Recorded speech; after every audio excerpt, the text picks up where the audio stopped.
শিক্ষায় আমরা দেখছি যে ভর্তি প্রক্রিয়াতে আমাদের এখন দুইটা পদ্ধতি প্রচলিত ছিল। এডমিশন বাই মেরিট আগে প্রচলিত ছিল, এখন সেটা কনভার্ট হয়েছে এডমিশন বাই লট। লটারির মাধ্যমে হচ্ছে এখানে বাচ্চাদেরকে ভর্তি করা হয়। ফলত যেটা হয়েছে, ফিডার ইনস্টিটিউশনগুলোর শিক্ষার মান অনেক কমে গিয়েছে, যার ফলে টার্সিয়ারি এডুকেশন আমরা হচ্ছে কোয়ালিটি সম্পন্ন ছাত্র আমরা হচ্ছে বিশ্ববিদ্যালয়গুলোতে আমরা পাঠাতে পারি না। এখন মাননীয় মন্ত্রী মহোদয়ের কাছে আমার প্রশ্ন থাকবে, এই যে প্রাইমারি স্কুলে বাচ্চাদেরকে ভর্তি করানোর ক্ষেত্রে আমরা কি ভর্তি প্রক্রিয়াটা আমরা পরিবর্তন করব কিনা, নাকি এই যে এডমিশন বাই লটারির মাধ্যমে আমরা নিব এবং মেরিটকে আমরা হচ্ছে সবসময় হচ্ছে দমায় রাখবো, নাম্বার ওয়ান।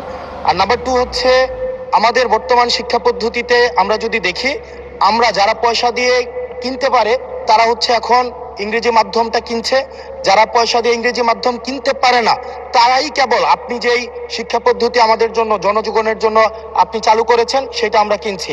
আর যারা সেটাও কিনতে পারে না তারা হচ্ছে মাদ্রাসা শিক্ষা পদ্ধতি কিনছে।